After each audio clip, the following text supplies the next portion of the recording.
They ain't talking to us, This thing is easy like a layup. Hello and welcome to Second Take. I'm Matt Parmigiano. I'm Lewis Miller. I'm Javon Wells.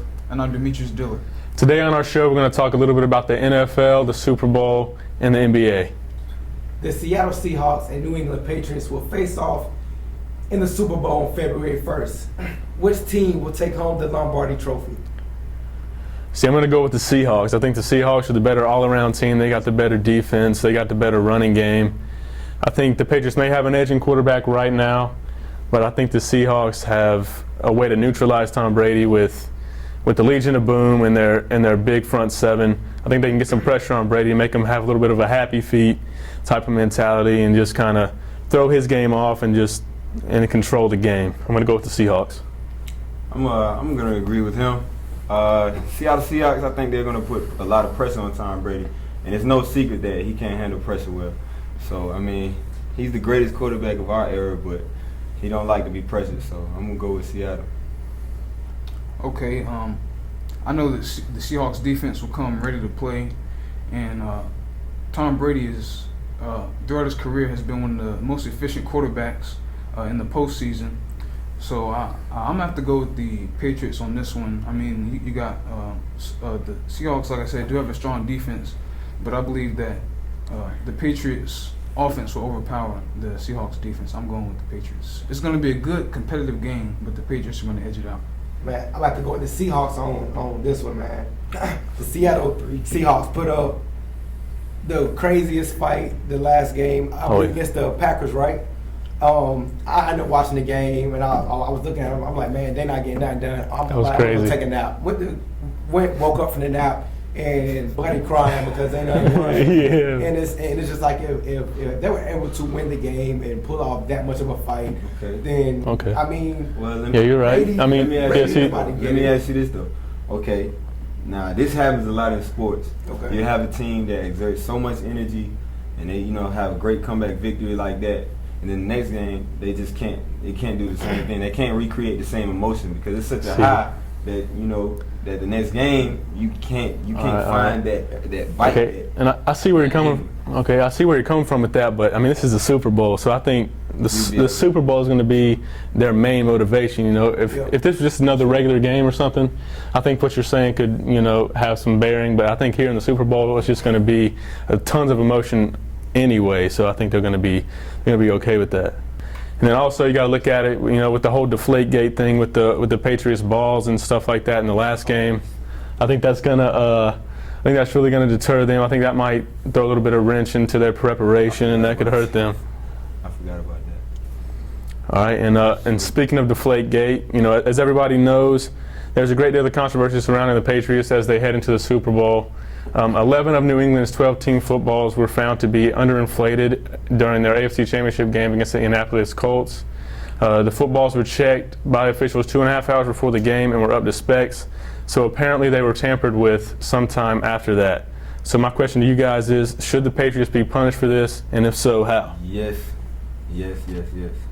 But it's only so much you can do because it happened at the end of the season, a game before the Super Bowl. So it's not much you can do now because you have to let them play the Super Bowl. I mean, you have to. So, I mean, maybe draft picks, but with New England, I mean, most of their players, they get in late rounds. They find these steals and these late round gems anyway. So, I mean, it's not much you can do with that except find them. But they have money. Like it's a really tough situation. But maybe suspend the coach. Maybe suspend Belichick for a few games next year. If it's found out that he had anything to do with it, and like everybody knows, they both Belichick and Brady have both been within in the midst of some cheating scandals before. Well, they both denied it in their press conferences today, but it's just really hard to believe that these two guys that have been at the helm of Spygate and all that didn't have anything to do with this right here. And they're the quarterback and the coach, so if they don't know about it, I just don't see it, happening. It's just really crazy to me. So I think that they should, like you say, suspend Belichick for a season and take away for a whole season. I say for a whole season because this is the second time. It's not like this is his first time cheating. They got fit the crime though, man. It's not like they got caught. What's With the other team playbook like in his hands, like it's something crazy. It's like. Let the punishment for the crime. I think he should be suspended for a whole season. I say a whole season. He should have got suspended for a whole season because of the whole spy game. Okay, that was a season where this is his second offense, and what's to say they're not doing other things? True. Because they did. Of all the cheating scandals in the league that we've come up with over the last several years, it's always been the Patriots. Mm-hmm. So you got to send that team a message. You got to send Belichick a message because he's obviously a notorious rule bender. Yeah. Well, I'm gonna say this, fellas.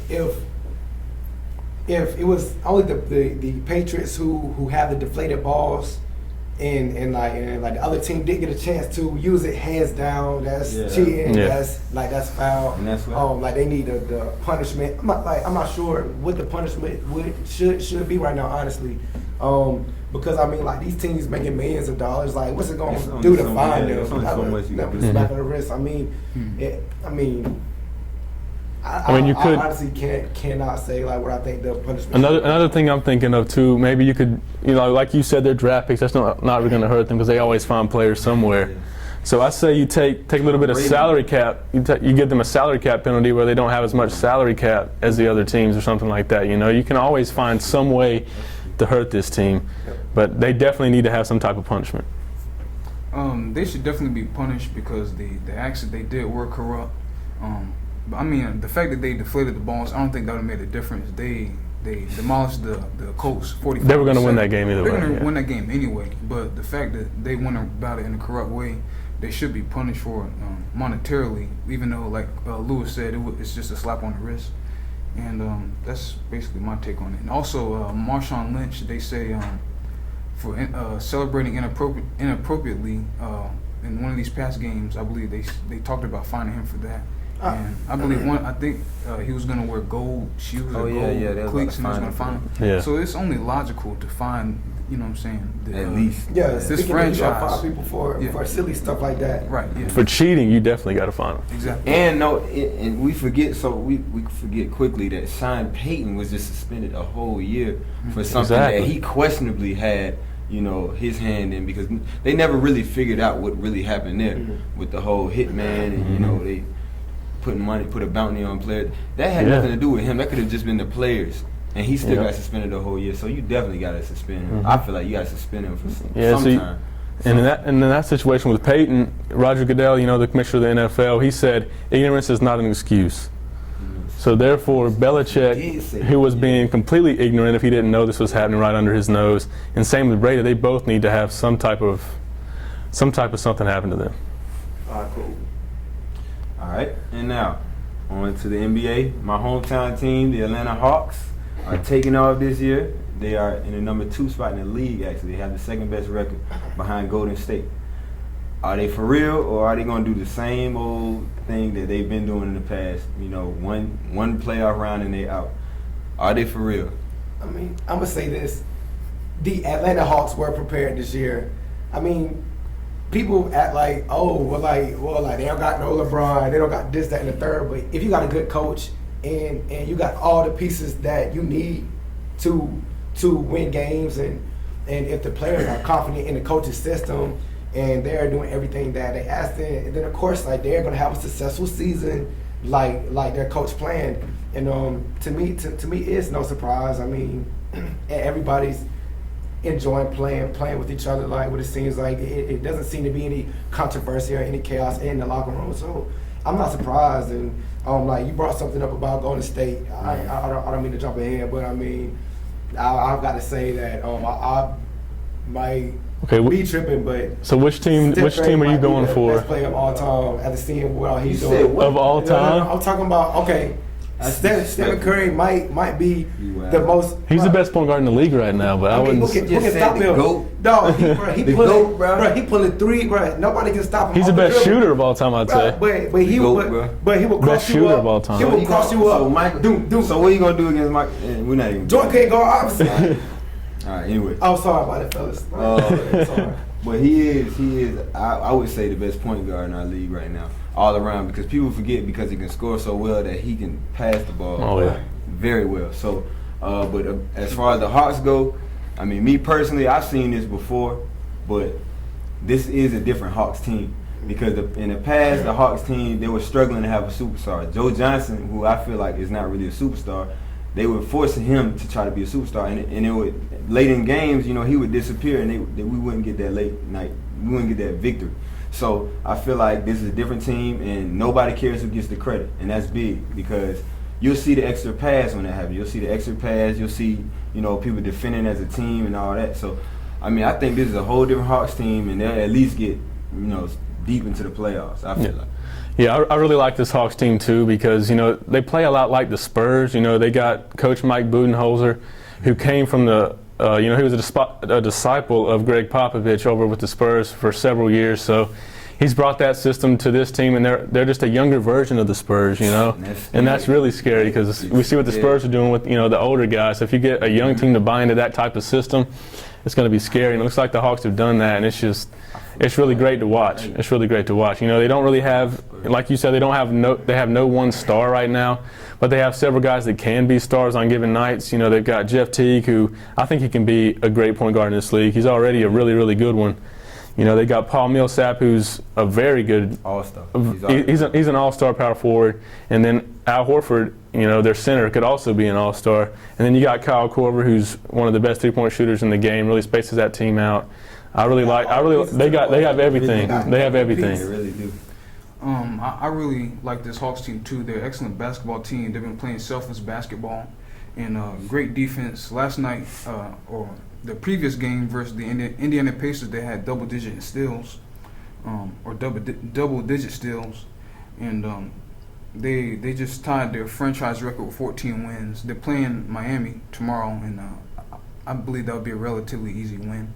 It may be a competitive game, but the way they've been rolling and the momentum that they have, they're definitely going to win. Like Matt was just saying, they have a team full of contributors: Millsap, Teague, Korver, Al Horford. You got Carroll, and not to mention Winston-Salem State's own Joaquin Basemore's big brother, Kent Bazemore. He's actually, I mean, he's contributing. He's contributing pretty well too. Great coaching staff and just a great system overall. All right, and you know, we got the Hawks leading the East, and like you said, the Warriors are leading the West. So among you guys, who do you think is the better team right now? Of those two, okay, if these two teams met in the finals, which they can, I'm about to go. Who do you got? Who do you got in the finals right now? In the finals, I'm going with Golden State just because they have been. I feel like they are more experienced, you know, than the Hawks are. But at the same time, just better team wise. Yeah, I mean, not exactly like.